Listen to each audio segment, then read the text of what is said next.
If we need to receive the blessings of God through the body of Christ, ಕ್ರಿಸ್ತನ ದೇಹದಿಂದ ಆಶೀರ್ವಾದಗಳನ್ನ ನಾವು ಹೊಂದಿಕೊಳ್ಳಬೇಕಾದ್ರೆ we need to first understand what is the body of Christ. ಮೊಟ್ಟ ಮೊದಲನೇದಾಗಿ ಕ್ರಿಸ್ತನ ದೇಹ ಏನೆಂಬುದನ್ನು ನಾವು What ಅರಿತುಕೊಳ್ಳಬೇಕು. is the purpose of church in this world? ಈ ಭೂಮಿಯಲ್ಲಿ ಸಭೆಯ ಪ್ರಾಮುಖ್ಯತೆ ಏನೆಂಬುದಾಗಿ ನಾವು ಅರ್ಥ ಮಾಡ್ಕೊಳ್ಳಬೇಕು. Amen. ಆಂಡவர் சும்மாவே அப்படியே வந்து சபையை உருவாக்கல.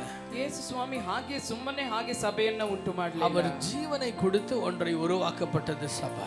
ಆತನು ಜೀವ ಕೊಟ್ಟು ಒಂದನ್ನು ಸೃಷ್ಟಿ ಮಾಡಿರುವಂತದ್ದೇ ಸಭೆ. Amen. Hallelujah. Hallelujah. Amen. God created us not in an ordinary way.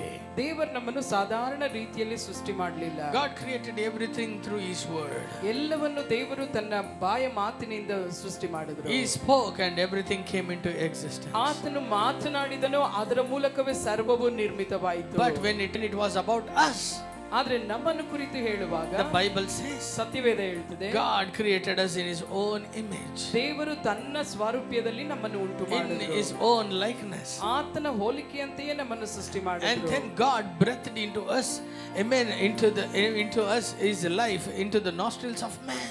ಮನುಷ್ಯನ ಮೂಗಿನಲ್ಲಿ ತನ್ನ ಜೀವ ಶ್ವಾಸವನ್ನೇ ದೇವರು ಊದಿದರು. Amen. எங்களை உண்டாக்குறதுக்காக ನಮ್ಮನ್ನು ಉಂಟು ಮಾಡುವುದಕ್ಕಾಗಿ ஆண்டவர் அவருடைய ஜீவனையே உள்ள ஊதுறாரு. ದೇವರು ತನ್ನ ಜೀವವನ್ನೇ ನಮ್ಮಲ್ಲಿ ಊದುತ್ತಾರೆ. Hello, hallelujah. Hallelujah. How are we created? ಹೇಗೆ ನಾವು ಸೃಷ್ಟಿಸಲ್ಪಟ್ಟಿದ್ದೇವೆ? Because of the life of God inside us. ದೇವರ ಜೀವ ನಮ್ಮಲ್ಲಿ ಪ್ರವೇಶಿಸಿದ ಕಾರಣದಿಂದ. Amen. Hallelujah. Hallelujah. Everything was created by word. ಎಲ್ಲವೂ ವಾಕ್ಯದಿಂದ ಸೃಷ್ಟಿಯಾಯಿತು. But when it was about me, ಆದ್ರೆ ನನ್ನನ್ನು ಕುರಿತು ಹೇಳುವಾಗ God came down ದೇವರು ಇಳಿದು ಬಂದರು. and He breathed into my nostrils the life of breath. ಆತನು ನನ್ನ ಮೂಗಿನಲ್ಲಿ ತನ್ನ ಜೀವ ಶ್ವಾಸವನ್ನು ಊದಿದನು. Hallelujah. Hallelujah. அவருக்குள்ள இருந்த ஜீவன் ಆತನಲ್ಲಿದ್ದಂತ ಜೀವ எனக்குள்ள கொடுத்தபடியால் நான் உயிரோடு இருக்கிறேன். ನನ್ನಲ್ಲಿ ಆತನು ಕೊಟ್ಟಿದ್ದರಿಂದ ನಾನು ಬದುಕಿದ್ದೇನೆ. நான் சொல்றது எவ்வளவு பேருக்கு புரியுதுங்க? ನಾನು ಹೇಳೋದು ಎಷ್ಟು ಜನಕ್ಕೆ ಅರ್ಥವಾಗ್ತಾ ಇದೆ? In the same way, ಅದೇ when ರೀತಿಯಲ್ಲಿ God, amen, gave birth to the church, ದೇವರು ಸಭೆಗೆ ಒಂದು ಜನ್ಮ ಕೊಟ್ಟಾಗ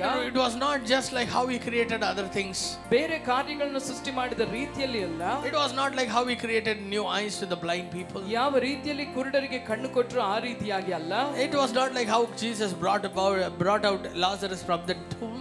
ಯಾವ ರೀತಿ ಲಾಜರನು ಸಮಾಧಿಯಿಂದ ಹೊರತಂದರು ಆ ರೀತಿನೂ ಅಲ್ಲ. Amen. To give birth to the church, ಸಭೆಗೆ ಜನ್ಮ ಕೊಡೋದಕ್ಕೆ amen, He had to experience death.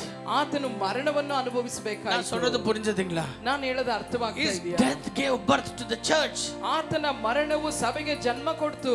எனக்கு amen, கடந்த நாட்களில் ஆவியானவர் சொல்லிக் கொண்டிருக்கிற காரியம் என்னவென்றால், ಕಳೆದ ದಿನಗಳಲ್ಲಿ ದೇವರ ಆತ್ಮ ನನ್ನ ಬಳಿಯಲ್ಲಿ ಹೇಳುತ್ತಿರುವ ಕಾರ್ಯ the most holy thing that the world has today, ಲೋಕದಲ್ಲಿ ಅತಿ ಪರಿಶುದ್ಧವಾದ ಒಂದು ಕಾರ್ಯ ಇದೆ ಅನ್ನೋದಾದ್ರೆ, amen, that is church. ಅದು ಸಭೆಯೇ. How many of you say amen? ಎಷ್ಟು ಜನ ಆಮೆನ್ Amen. ಅಂತೀರಾ? There is nothing other than church which is holy in this world. ಈ ಲೋಕದಲ್ಲಿ ಸಭೆಯ ಹೊರತು ಅದಕ್ಕಿಂತ ಪರಿಶುದ್ಧವಾದದ್ದು ಬೇರೆ ಯಾವುದೂ ಇಲ್ಲ. Amen. Hallelujah. Hallelujah. And thank God you and I are kept inside the church. ದೇವರಿಗೆ ನಾವು ವಂದನೆ ಹೇಳಬೇಕು. ನಾನು ನೀವು ಸಭೆಯೊಳಗೆ We ಇಡಲ್ಪಟ್ಟಿದ್ದೇವೆ. are called to live inside the church. ನಾವು ಸಭೆಯೊಳಗೆ ಇರುವುದಕ್ಕಾಗಿ We are ಕರೆಯಲ್ಪಟ್ಟಿದ್ದೇವೆ. brought up inside the church. ನಾವು ಸಭೆಯೊಳಗೆ ಬೆಳೆಸಲ್ಪಡ್ತಾ ಇದ್ದೇವೆ.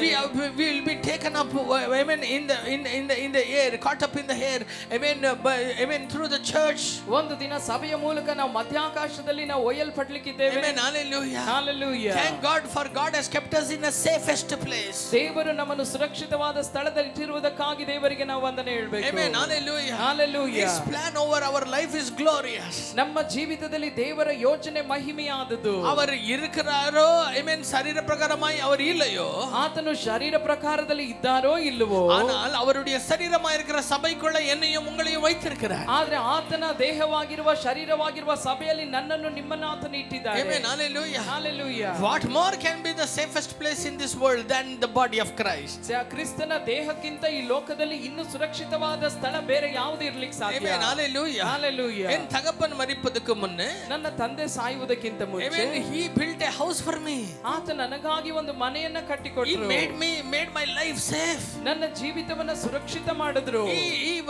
He went peacefully. ತನ್ನ ಸಮಾಧಾನವಾಗಿ ಹೊರಟು ಹೋದ್ರು. Because ಯಾಕೆಂದ್ರೆ எனக்காக என்னெல்லாம் செய்யணுமோ அவர் செய்தார். ನನಗಾಗಿ ಏನೆಲ್ಲ ಮಾಡಬೇಕೋ ಅದೆಲ್ಲವನ್ನು ಮಾಡಿ ಮುಗಿಸಿದ್ರು. வாழ்க்கை வந்து தெருவில் இருக்க கூடாது என்று அவர் நினைச்சார். ನನ್ನ ಜೀವಿತ ಬೀದಿಯಲ್ಲಿ ಇರಬಾರದು ಅಂತ ಆತ ನೆನೆಸಿದ್ರು. நான் சொல்றது எவ்வளவு பேர் புரியுதுங்க? ನಾನು ಹೇಳೋದು ಎಷ್ಟು ಜನಕ್ಕೆ ಅರ್ಥವಾಗ್ತಾ ಇದೆ? இந்த உலகத்தின் தகப்பனே அப்படி என்றால் ಈ ಲೋಕದ ತಂದೆಯೇ ಆ ರೀತಿ ಅಂತ. பரலோக தகப்பன் ಪರಲೋಕದ ತಂದೆಯು நம்மள ಅನಾದಿಯಾಗಿ ಬಿಡುವುದಿಲ್ಲ.